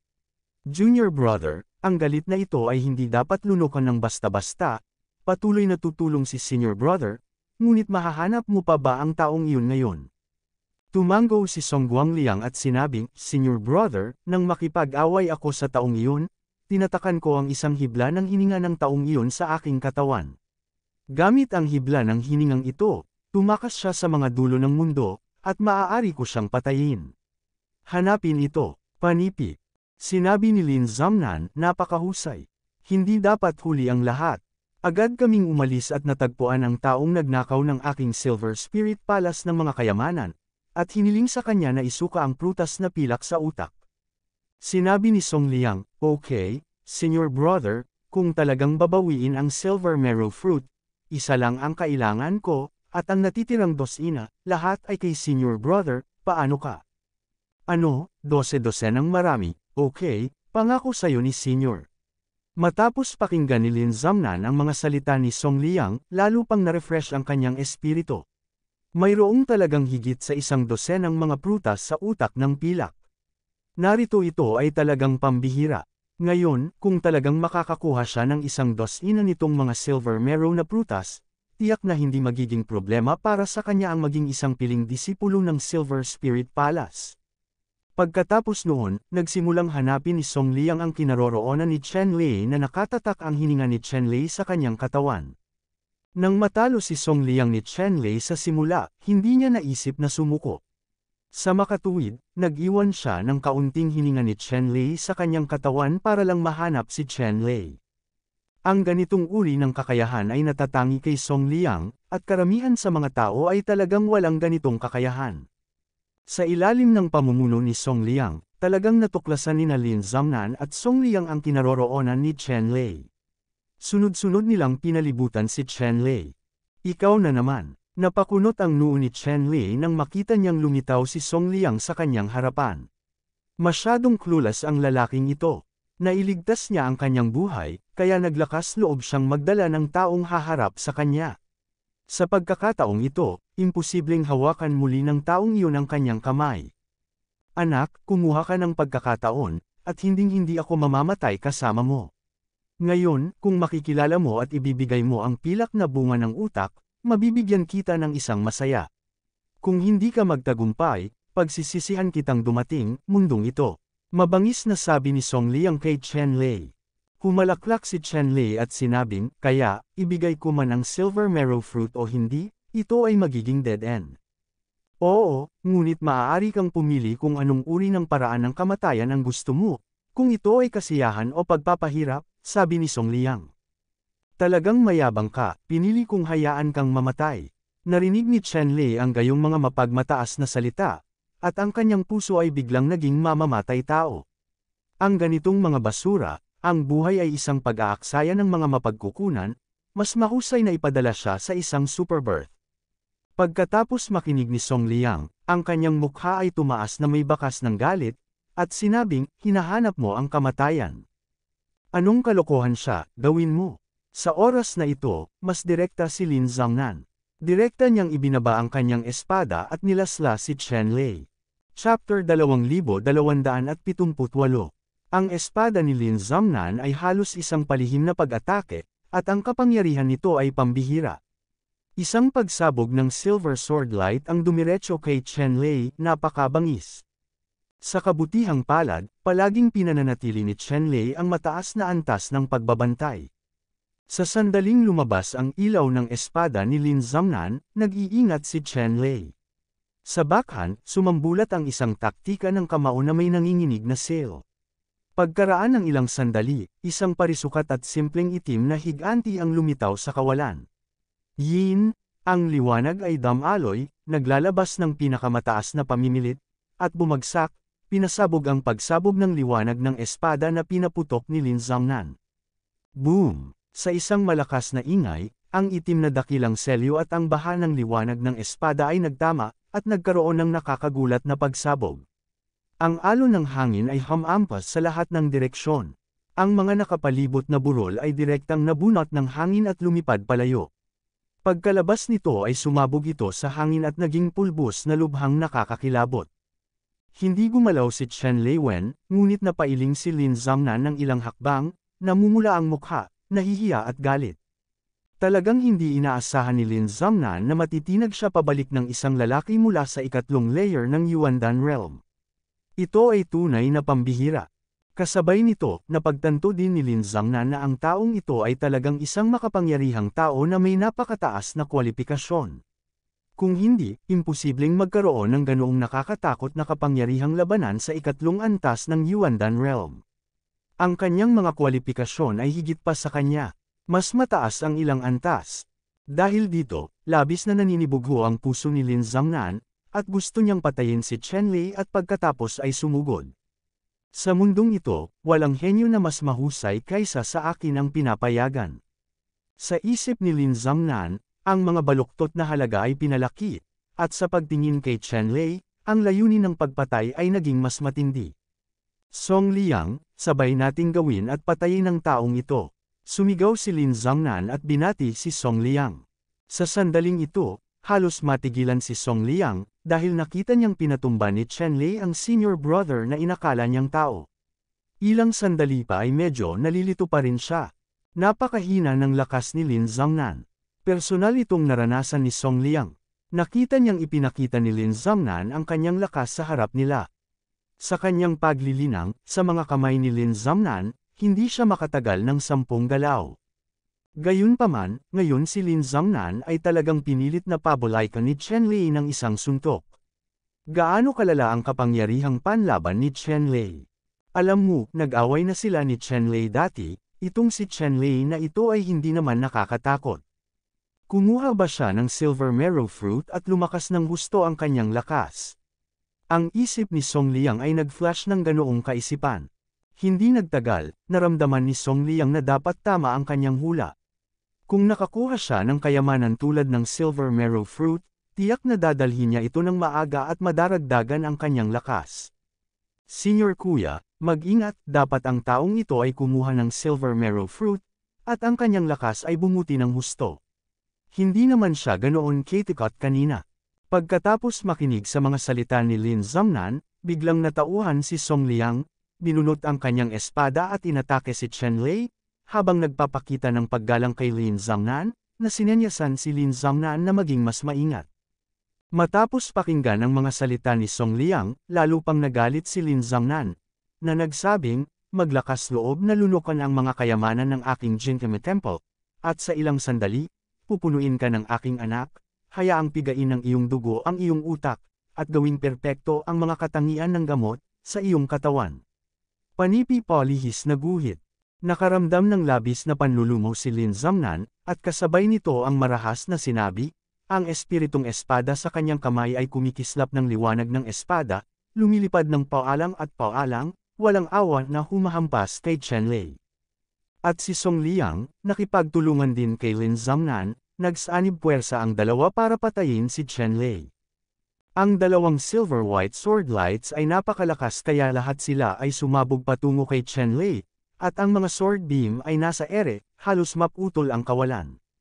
Sa oras na ito, sa Great Hall ng Chu Dynasty, binuksan ang Yingtian Jade Wall, at pagkatapos magbukas ang Yingtian Jade Wall, biglang naging maliwanag ang lugar ng liwanag, na umaakit sa atensyon ng lahat ng mga ministro at mananamba sa malaking bulwagan. Aba, sinong lumalaban? Ang napakalaking pagbabago-bago ng enerhiya ay direktang nakuha ni Yingtian Yuba at ibinalik sa makapangyarihang mata. Sinira ng mga ministrong ito ang pagbuo sa Yingtian Jade Wall. Maya-maya, mabilis na lumaki ang match area sa harapan nila. Ang eksena ng laban sa mana ng banal na lupain ay malinaw na lumitaw sa mga ministrong ito. Sa mata. Sa sandaling ito, malinaw na nakikita ng mga ministrong ito na si Chen Lei ang nakikipaglaban kina Lin Zhangnan at Song Liang. Hinarap ni Chen Lei ang flank attacks ni Lin Zhangnan at Song Liang, nang walang kaunting takot, hawak ang palakol, at nakipag-away sa kanilang dalawa. Inihagis ni Chen Lei ang kanyang palakol at ginamit ang kapangyarihan ng 3 estilo ng Dragon Slaying at ang 3 estilo ng Dragon Slaying. Matapos bumuti ang pisikal na katawan ni Chen Lei, tumaas ito ng ilang beses. Ang itim na dragon-like sword light ang nangibabaw sa mundo, na naglalaman ng mapang wasak na kabagsikan, nabura ang pag-atake ni Lin Zhangnan at Song Liang, at nagdulot pa ng malaking banta kina Lin Zhangnan at Song Liang. Sa sandaling ito, lumubog ang mukha ni Lin Zhangnan na parang tubig, patuloy na sinisira ang mga faculty ng Silver Soul Palace, at pinatay si Chen Lei, ngunit ang kulay ng pagkabigla sa kanyang puso ay naging mas matindi. Ang taong ito sa kanyang harapan ay nagdulot ng napakaraming aksidente, at ang kanyang kapangyarihan sa pakikipaglaban ay napakalakas kaya nakaramdam siya ng takot. Kung tungkol kay Song Liang, mas hindi ito matiis. Kung hindi dahil kay Lin Zhangnan nakasangkot sa halos lahat ng enerhiya ni Chen Lei, maaaring hindi niya mapanatili ang tatlong galaw sa mga kamay ni Chen Lei. Ngayon, naramdaman ni Song Liang na walang epekto ang kanyang pag-atake, halos nakikiliti kay Chen Lei. Sa katunayan, hindi inilagay ni Chen Lei ang kanyang lakas kay Song Liang sa oras na ito. Ang pag-atake ni Song Liang ay hindi man lang nagbanta sa kanya, ngunit ang Lin Zhangnan na ito ay nagdulot kay Chen Lei na kailangang mag-ingat. Mula kay Lin Zhangnan, nakaramdam siya ng pahiwatig ng panganib. Malinaw, si Lin Zhangnan ay mayroon pa ring mamamatay na maaaring magbanta sa kanya. Kailangan niyang mag-ingat na huwag tumaob ang bangka sa gutter. Sa makatuwid, karamihan sa enerhiya ni Chen Lei ay ginugol sa pakikitungo kay Lin Zhangnan, na nagparamdam din kay Lin Zhangnan ng matinding pressure. Sino ang anak na ito? Maaari talagang makipagkompetensya kay Lin Zhangnan sa Silver Soul Palace, at sugpuin pa siya. Sa kasalukuyan, maraming ministro sa bulwagan ang labis na nabigla nang makita nila ang labanang ito. Bagamat hindi nila tumpak na maunawaan ang paglilinang ni Chen Lei bilang isang puwersa ng kapayapaan sa buong Yingtian Jade Wall, ang kakayahan ni Chen Lei na lumangoy sa ilalim ng mga pag-atake ni Song Liang at Lin Zhangnan ay higit pa sa tiyaga. Ito ay sapat na upang ilagay ito sa mga mata ng mga ministro, sila ay pinahahalagahan. Mabilis na pumunta ang isang opisyal upang i-verify ang pagkakakilanlan ni Chen Lei. Hindi nagtagal, nakuha niya ang balita at iniharap ito sa mga ministro sa bulwagan. Ito ay isang binata na nagngangalang Chen Fan mula sa Zion City. Ito ang tala ng binata. Sa oras na ito, ipinarating ng ministrong ito ang impormasyon ni Chen Lei sa mahahalagang ministro sa bulwagan para sa sirkulasyon. Matapos itong basahin ng mga ministrong ito, lahat sila ay nasiyahan kay Chen Lei. Sa hindi inaasahan, magkakaroon ng ganoong wizard, at kailangan niyang magpaliwanag sa Panginoon ng lungsod ng Zion, dapat mong alagaan ang taong ito, at hindi mo siya papayagang sumali sa anumang sekta. Ang lahat ng mga ministrong ito ay umabot sa isang pinagkasunduan, at agad na naglabas ng utos sa Panginoon ng lungsod ng Zion City. Ngayon, sa dakilang dinastiyang Chu, ang kapangyarihan ng siyam na mga banal na pintuan ay lumalakas at lumalakas, halos lumampas sa dakilang dinastiyang Chu, na ginagawang mas mahirap kontrolin ang dakilang dinastiyang Chu, at hindi mabilang na mga henyo ang lahat ay kontrolado ng siyam na banal na ito. Gate, wala na si Shou Luo, dapat kontrolin ang sitwasyong ito, itong si Chen Lei, hindi dapat sumamba sa siyam na banal na pintuan. 2279. Ang mga ministro ay tumingin kay Chen Lei at kumbinsido na si Chen Lei ay talagang isang mabuting binhi. Sa purong lupain, naramdaman ni Chen Lei ang pakiramdam ng pag-espiya, ngunit sa ngayon, nakikipag-away siya kina Lin Zhangnan at Song Liang, kaya wala siyang pakialam kung sino ang sumubaybay sa kanya. Sa sandaling ito, lalong naging pangit ang ekspresyon ni Lin Zhangnan. Ang kanyang opisyal na disipulo ng marangal na Silver Spirit Palace, ang magiging elite na disipulo, ay napakatagal na kaya't hindi siya makakuha ng isang tao sa ikatlong antas ng Yuandan Realm. Kung hinimite ito, mahihiya talaga siya. Sa pag-iisip nito, nagpasya si Lin Zhangnan na gumamit ng Thunder Means upang ganap na patayin si Chen Lei nang hindi nag-iiwan ng anumang problema. Pagkatapos noon, lumambot ang ekspresyon ni Lin Zhangnan, at 6 na sword lights ang lumabas sa kanyang katawan. Kasama ang silver long sword sa kamay ni Lin Zhangnan, 7 sword lights ang dumating patungo kay Chen Lei. Nakita ni Song Liang na umaatake kay Chen Lei, si Lin Zhangnan na gumagamit ng 7 sword lights, gumawa ng kakaibang sigaw, hindi umaasenso o umaatres, tulad ng pag-iwas sa mga ahas at alakdan, at mabilis na lumipad pabalik, iniiwasan ang saklaw ng liwanag ng espada. Nang ang 7 sword light na ito ay tumama kay Chen Lei, nakaramdam siya ng malaking krisis, at ang kanyang puso ay napuno ng mga babala, at ang kanyang mga balahibo ay tumindig. Ang 7 sword light na ito ay nagbigay sa kanya ng pakiramdam ng nakamamatay na panganib. Pagbuo ng espada, napakalawak ng kaalaman ni Chen Lei na nakilala niya sa isang sulyap na ang ginagamit ngayon ni Lin Zhangnan ay talagang isang set ng mga porma sayon ng espada. Si Chen Lei ay hindi nang ahas na maging pabaya. Ang kapangyarihan ng pagbuo ng espada ay ilang beses o kahit 12-dosenang beses na mas malakas kaysa sa ordinaryong swordsmanship. Sa sandaling ito, ang 7 sword lights ay parang mga dragon, na sumasakal patungo kay Chenlei, na may mahusay na momentum at nakakagulat na liwanag ng espada. Lahat ng nadaanan nila ay nawasak, nakakakilabot. Hinarap ni Chenlei ang walang kapantay na liwanag ng espada, umaatake at umaatake. Ang kutsilyong bundok ay dinurog niya ng sukdulan, naging isang serye ng mga matingkad na espada, binagtas ang mundo, pinatay si Wu Zuang, na tila kayang putulin ang mga Diyos na ginamit ni Chenlei itong mountain knife technique sa antas ng kasanayan.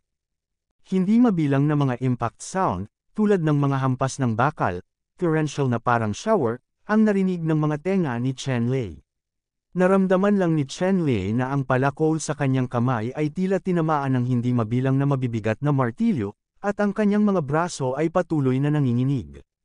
Ang kapangyarihang nakapaloob sa loob nito ay talagang napakalaki.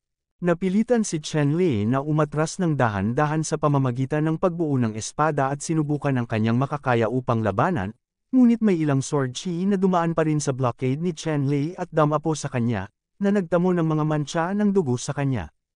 Gayunpaman, ang pisikal na lakas ni Chenlei ay lampas sa imahinasyon. Ang invincible sword beam na ito ay tumama sa katawan ni Chenlei, ilang mababaw na sugat lamang at kaunting dugo ang umagos palabas. Para kay Chenlei, ang ganoong pinsala, hindi man lang gaanong pinsala, para itong pinutol ng ilang sanga. Si Lin Zhangnan ay labis na hindi nasisiyahan sa sitwasyong ito. Kumunat ang noo niya at tumingin kay Chenlei. Hindi niya maintindihan kung bakit ang sword light sa kanyang sword formation ay tumama kay Chenlei, ngunit hindi ito gaanong nagawa, pinsala.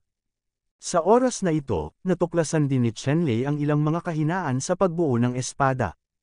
Ang kapangyarihan ng set ng sword formation na ito ay talagang mahusay.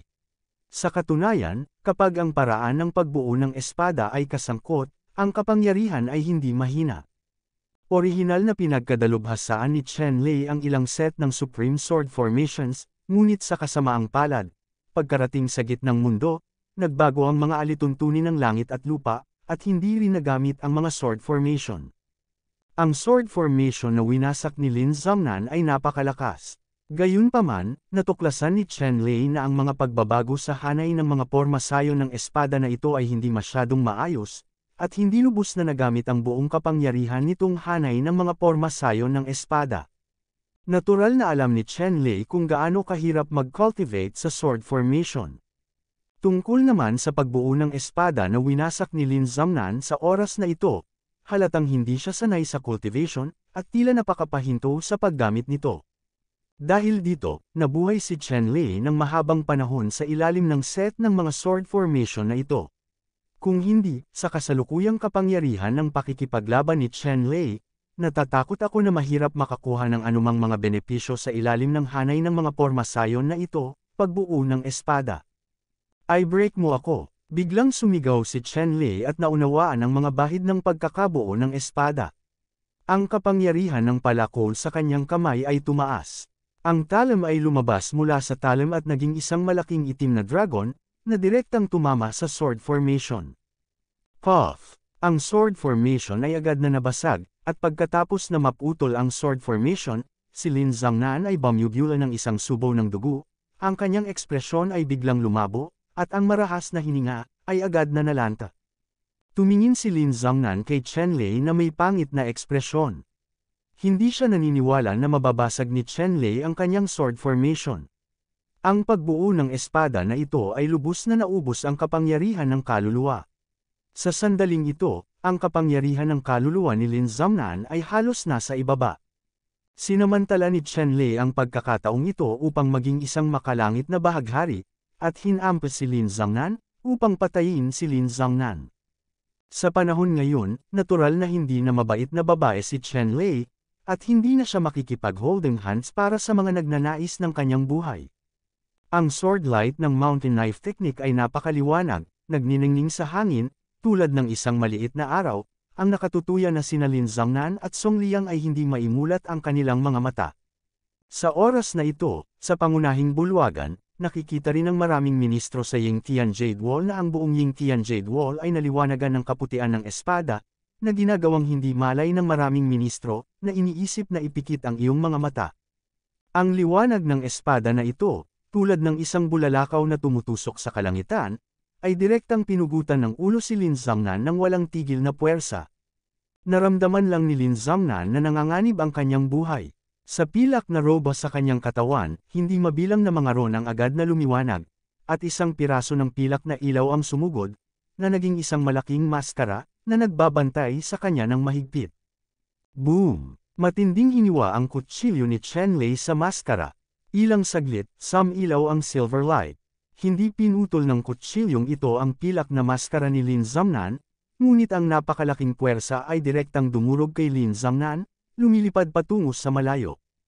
Sa sandaling ito, nanliit ang tingin ni Chen Lei. Hindi niya inaasahan na napakalakas ng protective mask ni Lin Zangnan.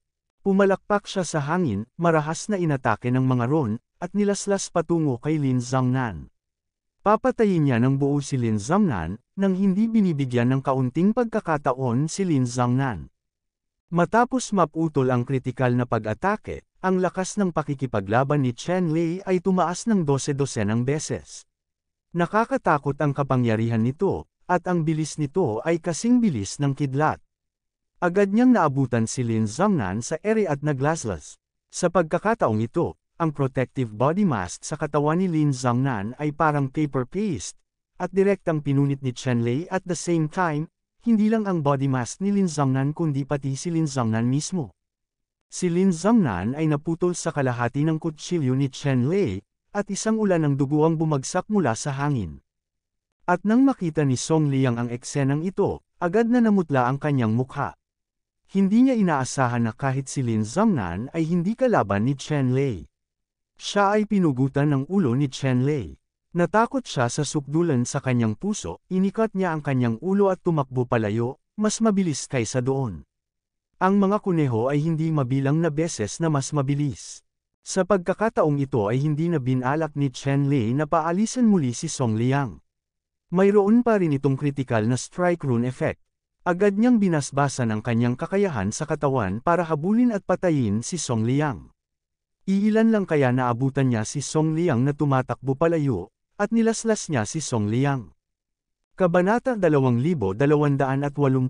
Nanlamig ang kaluluwa ni Song Liang. Hindi niya inaasahan na ganoon kabilis ang bilis ni Chen Lei. Nakita niya ang kapangyarihan ng espada ni Chen Lei. Hindi ito napigilan ni Lin Zangnan, lalo pat napipigilan niya ito. Sa makatuwid, hindi nang ahas si Song Liang na harangin ito, ngunit direktang nagsakripisyo ng ilang piraso ng espiritual na tungkod upang protektahan ang kanyang sarili, umaasang harangin ang kapangyarihan ng espada ni Chen Lei. Sayang lang at nasa basbas pa ng crit rune ang kutsilyo ni Chen Lei. Napakalakas nito. Sa isang kutsilyo, ilang piraso ng espiritual na mga tungkod ang direktang nawasak. Pagkatapos, isang kutsilyong ilaw ang dumaan kay Song Liang. Hinati rin ni Song Liang sa kalahati ang katawan ni Song Liang. Matapos pugutan ng ulo si Song Liang, biglang nakaramdam ng panghihina si Chen Lei sa kanyang katawan, at halos lahat ng kanyang cultivation ay naubos. Walang gaanong impluwensya si Song Liang sa kanya. Madaling patayin siya, lalo na si Lin Zangnan, napakahusay ng kanyang lakas. Kung hindi sa pagkakataong ito, kinuha niya ang prutas na pilak sa utak, at tumaas muli ang kanyang lakas. Humarap kay Lin Zangnan, talagang hindi siya kalaban.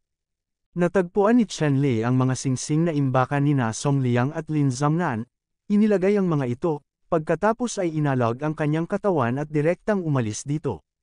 Sa sandaling ito, sa malaking bulwagan ng Great Chu Palace, nakita ng lahat ng mga ministrong ito si Chen Lei na pinugutan ng ulo sina Lin Zangnan at Song Liang. Hehe, itong Chen Fan ay nagkaroon na ng away sa Silver Spirit Palace. At least, imposibleng makapasok siya sa Silver Soul Palace. Sinabi ng mga ministrong ito na ngayon, ang siyam na banal na pintuang ito sa dinastiyang Chu ay malakas, mas mayabang at walang sinuman ang pinapayagang sumuway. Pinugutan ni Chen Fan ang kanilang disipulo. Kailangan nilang labanan si Chen. Kung saan hindi ito namamatay ng walang hanggan. Sa ganitong paraan, hindi magkakaroon ng anumang pagkakasundo sa pagitan ng dalawang partido. Kahit papaano, hinding-hindi pa kakawalan ng Silver Spirit Palace si Chen Fan.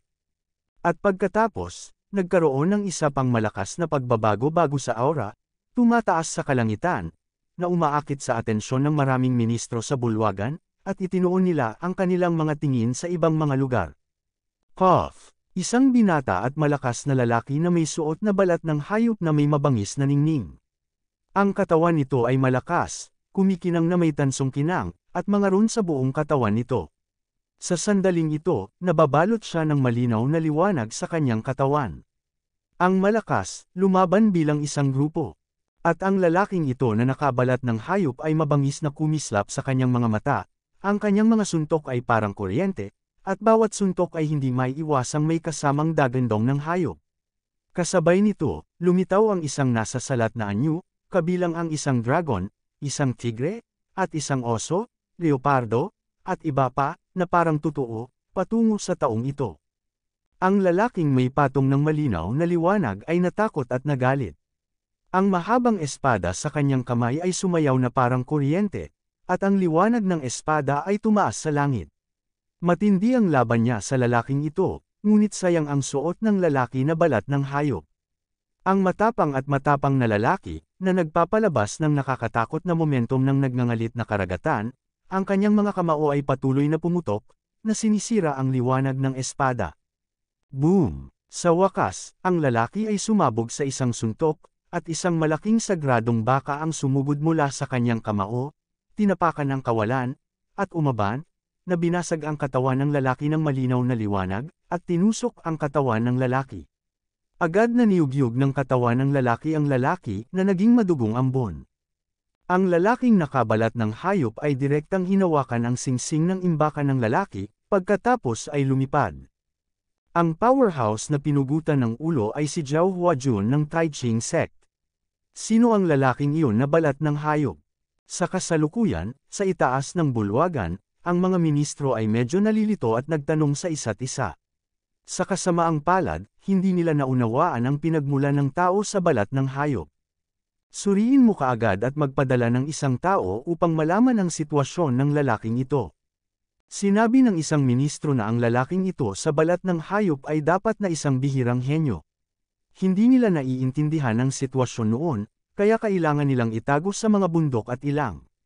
Ito ay isang pagkakataon para sa kanila. Mga kita sa ilalim ng utos. Di nagtagal, nagpadala ang opisyal ng impormasyon tungkol sa lalaking ito sa balat ng hayop. Ang lalaking ito na nakabalat ng balat ng hayop, na pinangalan ng Shen Tianai, ay isang ulila at isang matandang lalaki na iniligtas mula sa kagubatan. Oo, Shen ang apelyido ng matanda, kaya pinangalanan niya ang bata na Shen Tianai. Kung paanong si Shen Tianai ay nagkaroon ng ganoong mga kakayahan sa mundo, ngunit walang nakakaalam tungkol dito. Mayroong iba't ibang mga alamat. May nagsasabi na nakilala niya ang isang master at tinuruan siya ng kakayahan, at may nagsasabi na si Shen Amano ay may pakikipagsapalaran. Kung tutuusin, si Shen Tianai ay talagang isang alamat. Kung ano man ang karanasan niya, tumutok sa pagbibigay ng atensyon sa akin. Sabi ng isang ministro. Sa oras na ito, natagpuan ni Chen Lei ang isang lambak at nagsimulang mabawi ang kapangyarihang natupok niya. Nakalunok siya ng ilang tableta, at hindi nagtagal ay ganap na gumaling ang paglilinang sa kanyang katawan. Matapos mabawi ang cultivation, si Chen Lei ay nakaramdam ng pag-iingat sa oras na ito at hindi niya nakita ang pakiramdam ng pagiging tiktik. Ngunit sigurado si Chen Lei na noong nakikipag-away siya kay Lin Zhangnan, may pakiramdam siyang tinitiktik. At walang mali sa pakiramdam na ito. Ngayon, nawala ang pakiramdam na iyon ng walang bakas.